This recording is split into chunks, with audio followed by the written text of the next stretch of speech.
Hello and welcome to part two of the How to Make a Conflict Disappear webinar. In this episode, we're going to be talking about several really important ideas. They're breakthrough ideas. They're different from what we've been taught. And these are ideas that you just simply have to not only be aware of, you need to become very deeply familiar with them and able to use them before some next conflict arrives in your vicinity. We mentioned the first of these ideas, empowered illusion, in the first video of the series, but we're going to elaborate on it some here. What we mean by empowered illusion, uh, well, several meanings. One of the major ones being that we can look at something and, oh my gosh, the brilliant geniuses that we are, we humans, what we see is negative and we don't like it. And we've got all sorts of judgments, and we can start doing a thing we call adding mass to that negative possibility. We can start thinking of all the negative things that could come from what we just saw. And we tend to stack those up pretty quickly. And when you add enough mass, you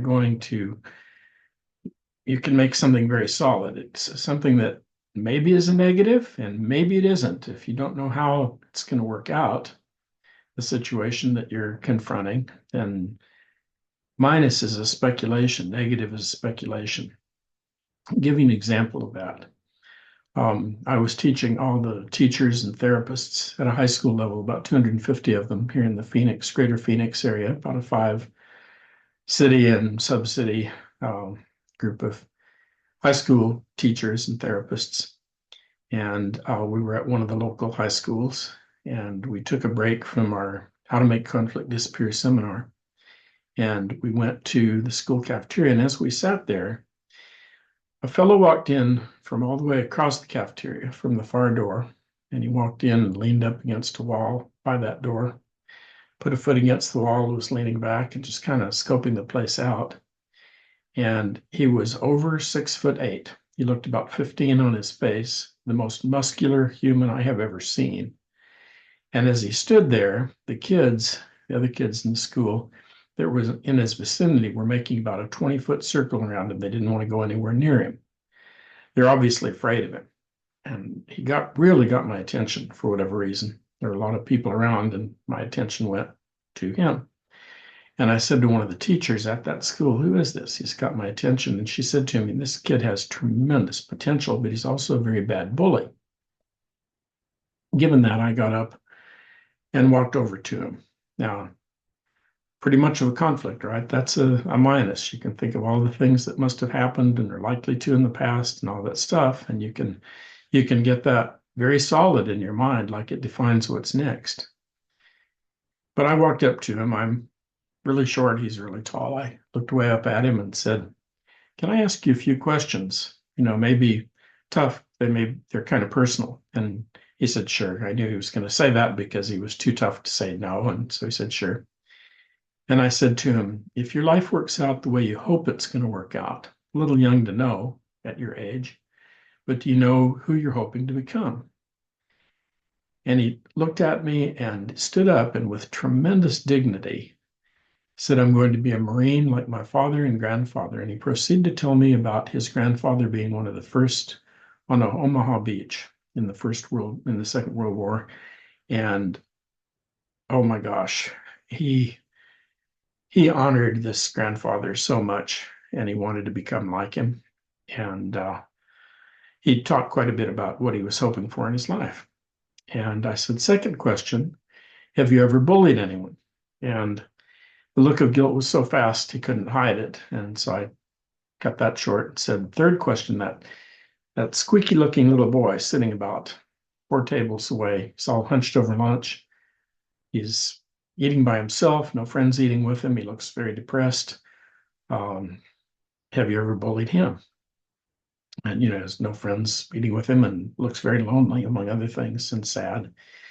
I said, "Have you ever bullied him?" And he said, "I've never bullied him, but I've sure seen other people in the school bully him." Okay, that was what I call my Sherlock Holmes game hint. You have to look at where might the plus be in this situation I'm looking at? Because if there's a minus, if there's anything that's a minus, it's pointing to some plus, maybe a lot of pluses, but any minus points to a plus. Something unwanted points to something wanted.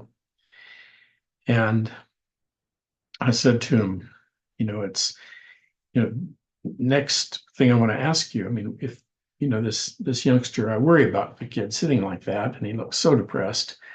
I worry that he's going to commit suicide, that at a minimum, he's not going to blossom in his life because he just looks so squashed. But what if he breaks through it all and he becomes the pediatrician who saves your child's life? And I said that because grandfather, father, himself, his child would matter to him. That was predictable. And he stepped back and he looked at this youngster. I start to cry when I think of the look on his face. He just stared at him. He had never thought to look at another human being like that. And I said to him, so how would it be if you become his best friend in this school? You encourage him in his studies, you have lunch with him every day, and you let everyone in this school know that he's under your protection. In other words, mess with him and you're messing with me. And he just loved it. And it's very clear to me that he would never bully anybody again, not ever. And that he would be a protector of people. I mean, women and children, the thing about Marines, this fellow just stepped into who he was hoping to become. And so in the process, he stepped way away from minus and into a plus that I suspect somebody will be able to write a book about someday. I don't know. I just was very impressed with his presence, with who he was. So empowered illusion, we get first impressions about things. Something happens. Someone could look at you. What do people see when they first glance at you? If they just happen to bump into you in the supermarket or see you along the street, and for that matter, what first impressions do you have when you see somebody? Our Jeans and my sons were playing music at another elder care center, and there was a fellow. I remember my first impression. He looked really, really old and kind of decrepit, and there wasn't much to think about him. I mean, he just did not look in good shape, and so on. And after the concert, I went over and I just decided to talk with him. And I said, for whatever reason, you got my attention. I just wondered, what's your life been about? Did you enjoy it? You looked like you were enjoying the concert. And he said, oh, I was enjoying it so much. It reminded me of some amazing things in my life when Beethoven was playing and describing war and overcoming and some wonderful things. And that got my attention. It's one of my Sherlock Holmes game hints. He, something to do with war. And I said, so has war been something to do with you in your life? And he said, yes, when I was young, I was in the army. And he proceeded to describe what he had done in the army, and it was just what he had gone through was amazing. And I said, what prepared you to do something like that? And he said, well, when I was a little younger than that, I was an American Golden Gloves boxing champion. I don't think anybody looking at him would think, oh, probably was an American Golden Gloves boxing champion. We're not really good with first impressions. We're just not quite smart enough. We're not God. We don't know who that is we're seeing. Sometimes you get some pretty good hints, but not always. And so the idea that something is a conflict, that it's a minus, it's an evaluation. Maybe it's right, or it'll be right for some period of time. But what I'm suggesting is that there's something way out beyond that when something comes up that looks like a minus, if you add mass to that it's a minus, by golly, that'll become solid as a rock. And it may not be very pleasant in a lot of ways, but if you can step back from it enough to hold the possibility that minus is pointing to a plus, and if you can learn to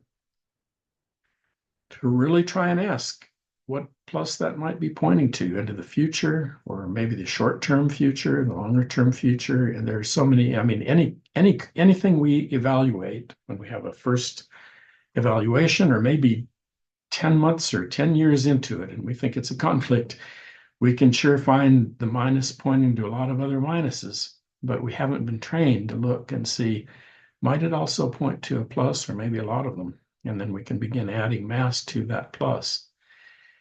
There are a couple other thoughts that you just need to know, and again, breakthrough ideas. One of them is we refer to as the law of multiple 100%. If I was to say to you, how smart are you? A smart person should be able to answer that, right? And you think, okay, so for 3 days I've been really brilliant, but 4 days ago that was stupid. So maybe hope I'm at least an 83 or a 92 on a good day. As opposed to what's the actual truth, which is that who you are is 100% brilliant. Who you are as a being is 100% brilliant and 100% stupid and 100% everything in between. And the issue isn't which kind of thing you are, it's which card you're going to play.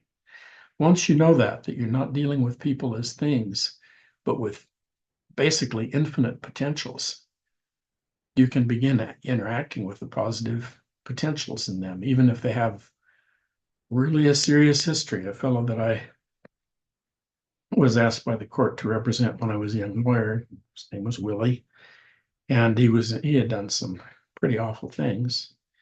And when I talked with him, I just asked him, I mean, why the life you've lived? Is this the one you've been wanting to lead? And he had grown up in a very poor barrio in East St. Louis. There was a tremendous amount of gang stuff, drug stuff, all of that. He assured me he hadn't done drug stuff, but he'd sure been involved in gang things, and it had been a terrible role model, et cetera, et cetera. And he'd gotten involved in a lot of things he didn't want to be involved in. And I said, well, is there something that you would have preferred? It's too late now. You're in prison and all of that, but and for all that you've done, but was there something you really wanted to do? And he broke into tears, and he started to talk about his grandfather who had died when he was very young, and he had just adored him. He was a very honorable man, this grandfather. And Willie just cared for him so much, and he got sick. And Willie said, I was old enough to know that maybe there'd be some doctor on the planet that could help him. And when he died, I wanted to become that doctor, but it's too late, or, at least be in the medical field so I could help people that are in circumstances like that. And I said, well, here you are in prison, but I wonder if there wouldn't be somebody out there who would, he had wanted to apply to something medical related in school and didn't have the money for it. I said, there might be somebody out there who would love to sponsor you in becoming that and would have quite a story to tell if you became that and walked away from the life you've been living. I'll spare you the rest of the story, except to tell you that over the next decade plus, that's exactly what happened. Such a moving experience. And, when you look at this fellow right off, even when you read his record, what looks like is, impenetrable minus. And that's not the limit. It's what we call empowered illusion. What do when you see something, it looks very real, looks very solid, but there's an illusion to it that when you break through it and you start looking for plus, you begin to see that, and you can begin to empower that. And when you begin to know that people have all the potentials, whatever they've done in the past, whatever you've done, probably anybody watching this has a few minuses, things that you wish you hadn't done, even ashamed of doing, whatever that might be. But it doesn't define who you are, and it may define who you learn you don't want to be. And so there can be some really positive things that come from it, and that teach you something about people that behave like that and how you might interact with them to be helpful. And in addition to the law of multiple 100%, I suggest that people consider the possibility, what if they're up in the cloud, there was an everything nothing store with all of life's possibilities in it? Particularly when we see minus, it can so often look to us like what's possible in the future is a narrow range of things. And if we add enough mass to it, that's exactly what will happen. But what if there was an everything nothing store? You could walk up into a cloud, and on the shelves were all of life's possibilities. And you could be standing in one of the aisles that had a lot of negative possibilities on it, but wouldn't you want to look at the other possibilities? And that's what I find when I work with people in conflict, is that they've sure been standing in the aisles and trying out this and that is very minus and, very problematic. But they haven't really thought through or been led through, like by their friends, to the most positive things that could happen. And so this particular idea, the everything nothing store, if you can imagine it, and you just think, okay, I've got a minus. Now, can we walk by the hand into the everything nothing store? Or can I go up there and look around and look at all the positive possibilities and maybe hopefully empower something, add mass to something that's the phrase we used in the last video was beautiful music. Something really gorgeous can emerge from what at first looked like a minus, like a negative. So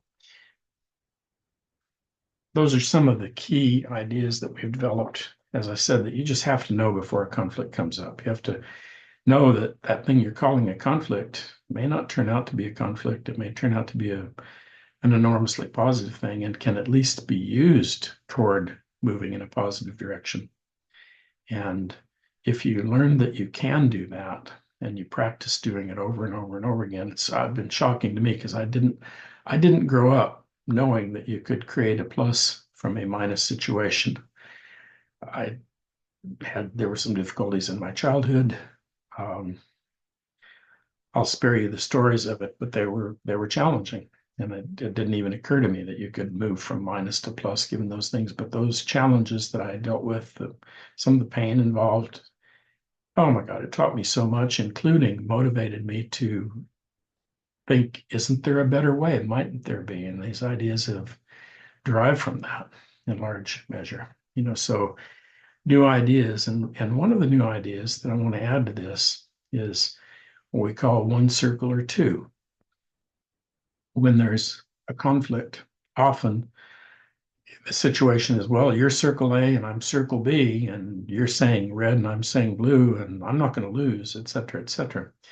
But if all the world's religions, all the world's major religions are right, and on some level, we're one circle, not two.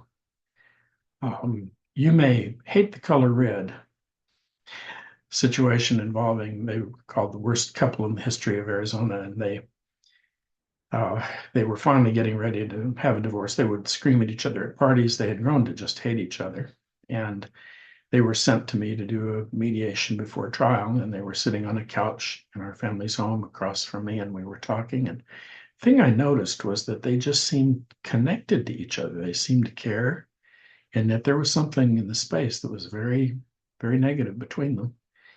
And I asked them to give me an example of something. I said, you seem really dear friends and close and loving of each other, and yet you're describing some pretty awful things. Give me an example of something that you fought over. And one of them was that for the fellow, when there was a vacation time, he wanted to go into the mountains. She wanted to go to the beach.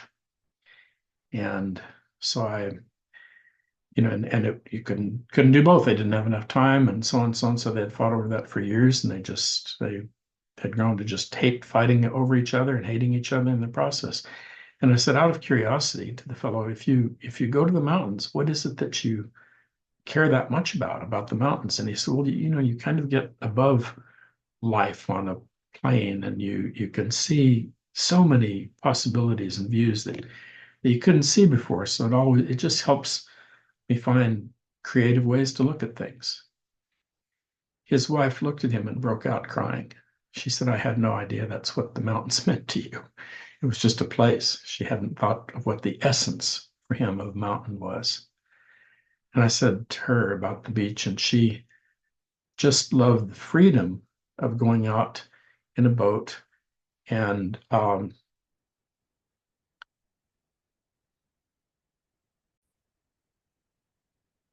sorry, brief interruption there. She loved going out onto the ocean. It just represented such a beautiful, soft place to her. In her work, she dealt with a lot of very difficult things in the ocean and the movement of a boat, the soft, gentle motions that would so often happen. She loved that. But she said the main thing is that when I was a young child, I never got to talk with my parents except when we went to the beach. And it just became for her the symbol of this is a place we can talk to each other. And his response to this was just amazing. He said, oh my God, that's what happened with me and my parents when we went to the mountains. We actually talked. So the essence of each, the beach and the mountains, was identical for them. They had never discovered that. They hadn't looked for an essence. They just had the symbol of their essence. And those two symbols happened to be in conflict with one another if those were the only alternatives, but they weren't. And so I said to them, I'm curious, have you ever been on a vacation where you were somewhere where you really were able to talk with each other? And they both broke out laughing at the same time and looked at each other. And they explained to me that yes, that had happened when they took a vacation to Midtown Manhattan in New York.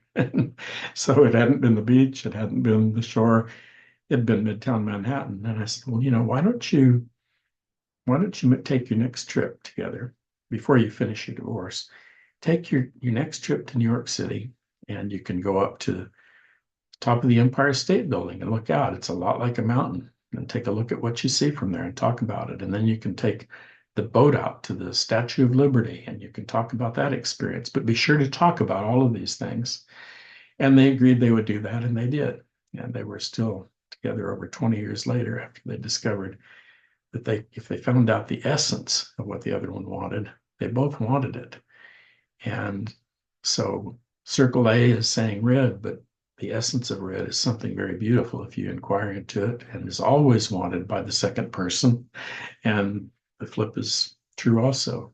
Circle B is holding some essence that sometimes is expressed by a symbol that seems to preclude the other person's symbol. But when you get to the essences of each, it's just gorgeous what you can create with people and have them create together.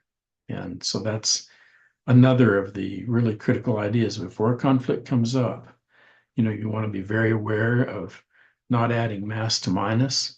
You want to be very, very aware of the limitations of first impressions and really consider the law of multiple 100%. There may be, the number of possibilities are almost infinite in interacting with other people, no matter what their history, no matter what you think they're capable of or any of that. There's some part of them that can interact with you beautifully and successfully, or you can help interact with other people beautifully and successfully. I've just done this with thousands and thousands of people that thought they couldn't interact with each other. But when you use that bit of knowledge, that idea, that breakthrough idea, the law of multiple 100%, you can find a common ground so quickly. And then when you consider the everything nothing store and people walking through it, there can be, I want A and you want B, and not only that, I want B too, and you want A. So how do we create both of those things together in partnership? So this is the kind of set of new ideas that you just simply have to know and try and really begin to master before a conflict arrives on your doorstep or elsewhere in your vicinity. So I wanted to share those with you in this particular video, and we'll move on to the next video, which talks about the steps when a conflict does come up. What are the steps? What are the 3 steps that if you know them, you can just shift it like that? You can shift it so fast. And if you don't know them, you can be in a lot of trouble if you follow what we've been taught through history. Oh no, there aren't 3 steps, there are 4 steps. Well, one of those steps is a pretty big disaster. How it tends to perpetuate conflict and all that. We'll be talking about that in the next video, our video number 3 in the How to Make a Conflict Disappear webinar series. Really, really pleased to be able to share this with you. I hope you're doing well, and I hope these ideas are helpful to you, and maybe we'll get to talk about them someday. Hopefully you'll get to apply them to your advantage and the advantage of people you care about and you love. So we can again say to be continued.